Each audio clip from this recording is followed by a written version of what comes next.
Do you care too much about what other people think about you? Or maybe you get defensive when you get feedback? Or maybe you avoid sharing your opinions in group work or discussions, or maybe you don't even want to test your abilities in any way. People with low self-esteem tend to care too much about what other people think. So that's why today I want to talk about this topic and give you 4 coaching approaches to increase your self-esteem. Let's get started. First of all, what is even self-esteem? You know, you have all these kind of terms like self-confidence, self-efficacy, self-esteem, and so on. They're all part of something that's called self-concept, which is how you perceive yourself, how you think about yourself. And self-esteem is the part about feeling good enough, if you like. This is a very easy definition. There is additionally a correlation between low self-esteem, depression, and anxiety.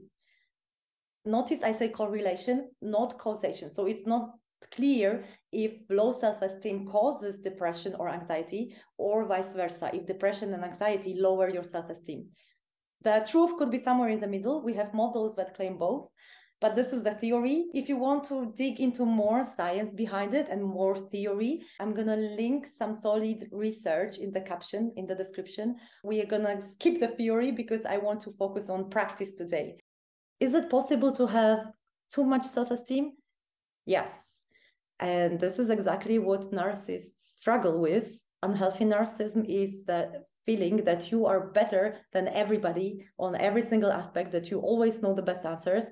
And you get to such a position that you need to protect your ego, your fragile ego, because your self-esteem is actually inflated and not very stable, that you're gonna engage in defensive, violent, aggressive behaviors. You're going to be arrogant and proud. So there is this third, good level of self-esteem, and that's a level we're aiming at, okay?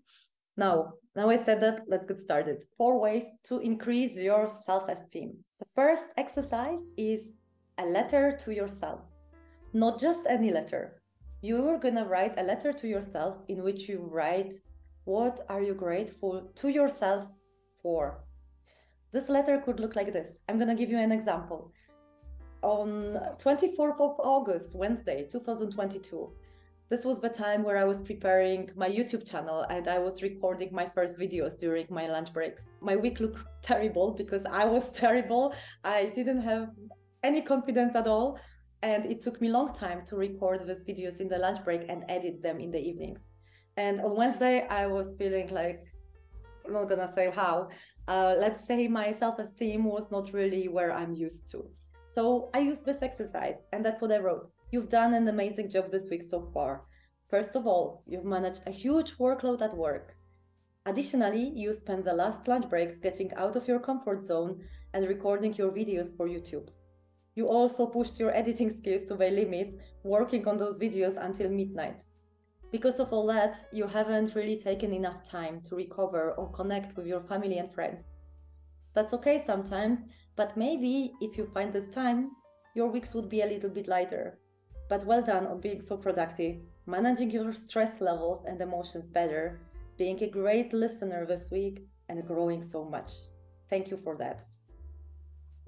It might sound silly to you, but this really works. And the reason why is because by writing a letter to yourself, you create a kind of inner voice, internal authority. If you feel uncomfortable trying something like that, writing to yourself a letter about things you're grateful for, try a variation of this exercise where you're gonna write a letter to yourself from your future you. And in this letter, you're gonna boost yourself up a little bit and give yourself advice and remind yourself what's important. One thing that helped me change my perspective is thinking that I'm not just one person here and now. I'm not fixed in time. I am a community of Marikas, if you like. Marika that's 4 years old, 5 years old, Marika that's running and playing with kids and studying for another Olympiad, Marika that was having problems with some eating disorders. It's all the Marikas from the past and all the Marikas from the future. So the kind of me that I want to become maybe in 5 or 10 years, if this person could give me tips now, what other advisor do you want to have? If even this doesn't make you comfortable right now, if you're not ready for this exercise, let's move on to the second tool. The second tool is using external authorities. So, internal is your future self. That's the best, strongest advisor, but it needs time and self-reflection to develop this authority. External authority are people in your network, people you admire, some role models, some friends, and this is something that you can leverage as well. So how does the second tool work using the external authorities? Well, imagine that you ask those people, what nice things could they say about you, and write those things down. And for me, this could be, let me just write it me. For me, it could be my teachers from school, and they would tell that I'm a kind person. I'm a kind person. They would also say that I learned quickly. I'm curious. My family would say that I am eager to help. I am creative. And I'm funny. You could build this out to include more and more external authorities. These are the traits that make me special, that I'm happy to have, and they make me feel happy to be me somehow, So you can first try it like this. If you also have enough self-esteem, you can actually ask the people. Ask your colleagues at work, like, how would you describe me in 3 words? Ask your family, ask your friends. The third tool is a so-called the line of life. What you're going to do is you're going to draw a line here. That's your birth. That's when you were born. You were 0. And here is your age now. And on this line, you're going to mark all the moments where you felt successful. So for me, it could be, let me just grab a different pen. For me, my first big success was jumping over a class.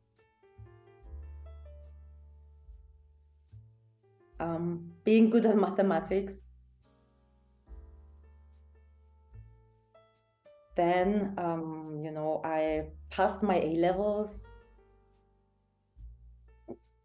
I earned enough money for my dancing course.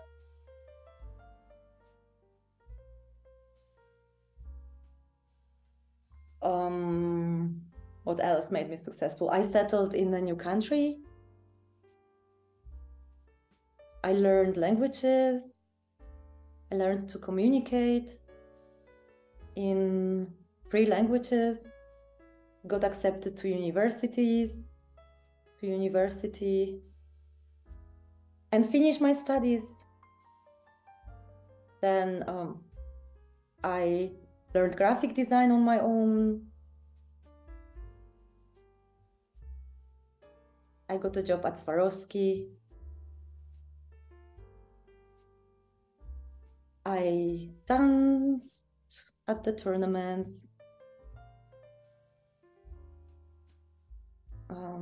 Where else did I feel success? Where else was I successful? I felt successful actually when I decided to quit my job. And I also felt successful where I kind of stood up for myself. And where else did I feel successful? When I paid off my student loan. I organized and moderated speech competition, like public speaking competition. And I started my YouTube channel actually. So these are some events for me, yeah? For you, it could look totally different. Depends on your personality, on your strengths, and on your values. Take some time to reflect, write these things down, and then look at all this and ask yourself, what did I feel then? And what do these things have in common? Just reflect about this from like bigger perspective. And if I look at my things, for me, it's definitely joy of starting new things, if you like. See, turning ideas to action and being resourceful. This is what's connected to my self-esteem. So that's how you can use this exercise. The fourth exercise is working with your own limiting beliefs. That's a really hard one, and it's difficult to do alone. Why? Well, first of all, our beliefs are very deeply rooted, and they are such an integral part of our perspective that we might not realize that they are not helpful or not universal. Think about it as a highway in your brain. So usually when situation happens, this is the first way that your brain will choose.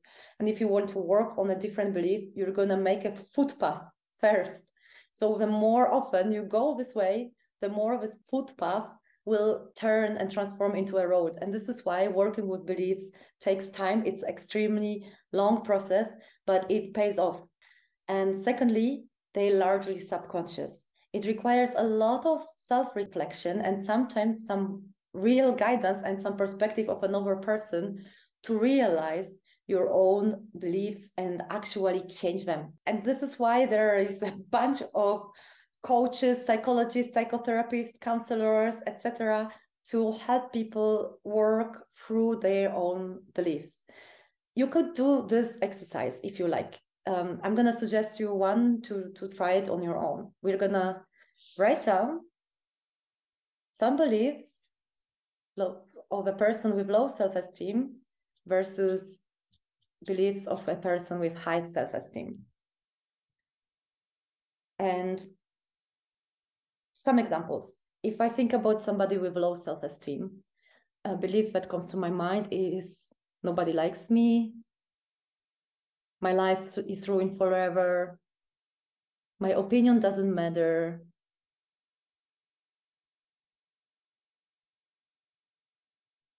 nobody cares about me, my life is pointless,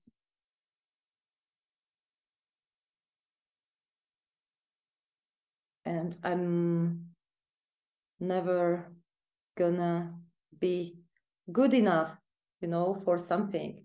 I'm gonna be always alone. I'm never gonna find my job.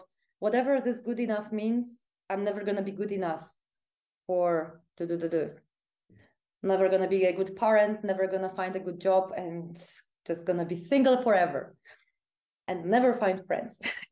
Okay, sorry. I know it's not a funny topic. This is a really shit place to be. I've been there after my studies.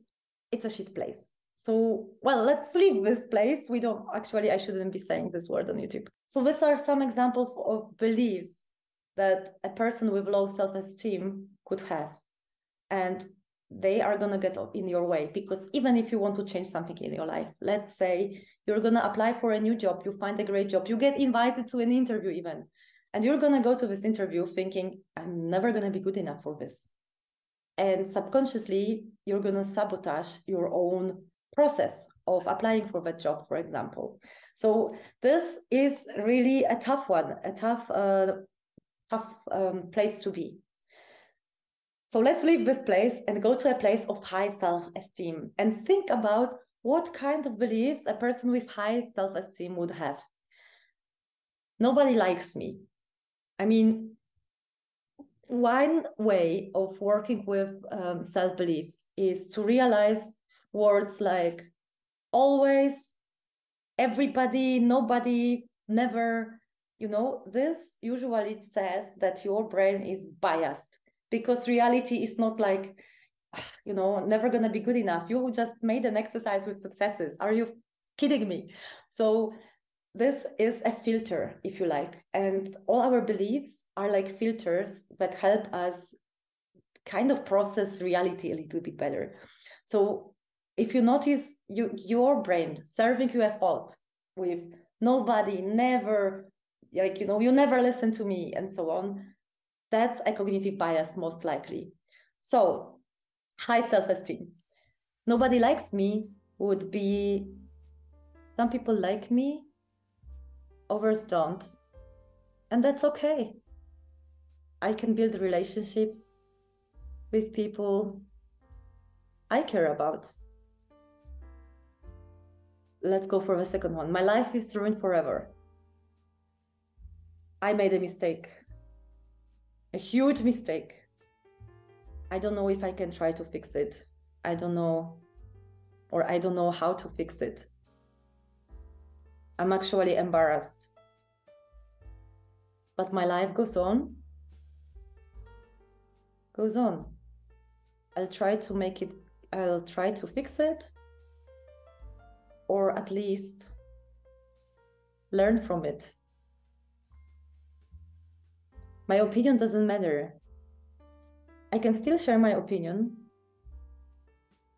Maybe it will help somebody. Or maybe it will help me. Help me.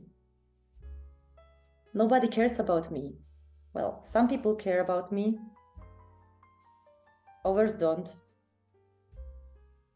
I also sometimes get busy. But I do care about people who are important to me. So they also must care about me, even if they don't show that right now.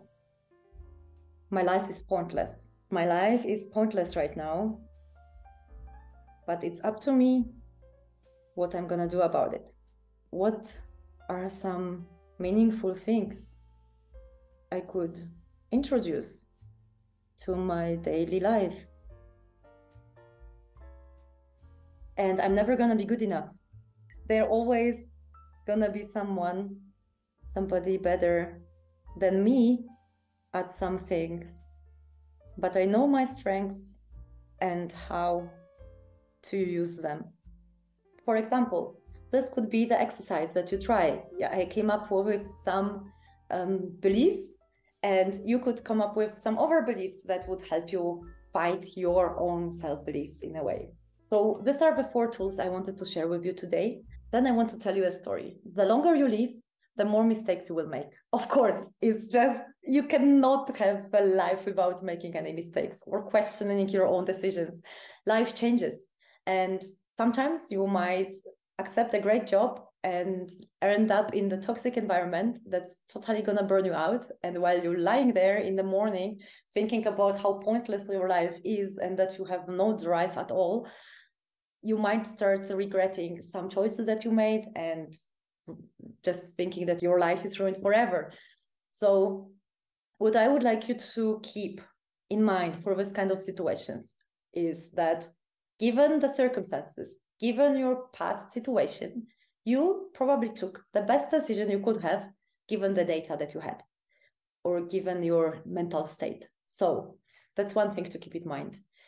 If you want to increase your trust to yourself, there are 2 things you need to start paying attention to: your inner dialogue and how well you keep your own word.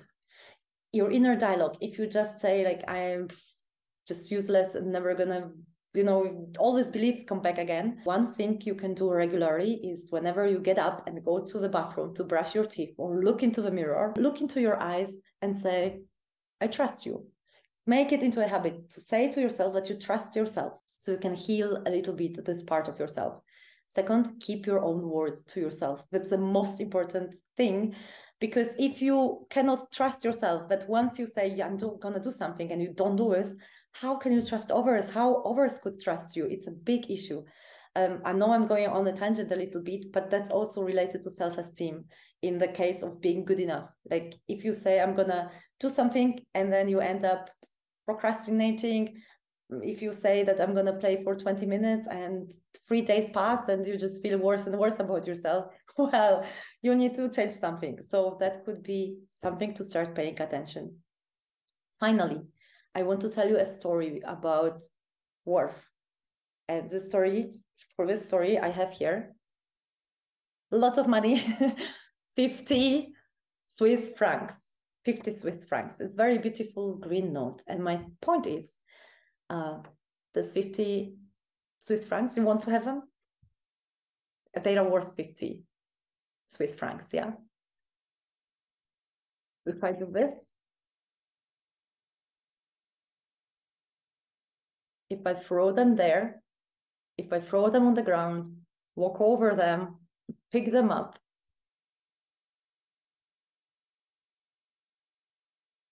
and open them up, it's still 50 francs. You're still gonna want them, right? I mean, like, the value didn't change. And now look at the people. Everybody has self-worth. Everybody has their own value. And sometimes life happens to us. Sometimes life does this, yeah? And you're down there on the floor, alone, homeless maybe in debt, maybe drunk, maybe drugged, who knows where you got into. Maybe that's where you are. But if you think about this metaphor, what I did, you are still you. You are still a person, you still have worth. And that's what I want you to remember. Not only for yourself, but also about how we treat other people, especially when you feel low self-esteem. So don't let external circumstances define your worth for life, and don't let others do it. Right, that's all from me today.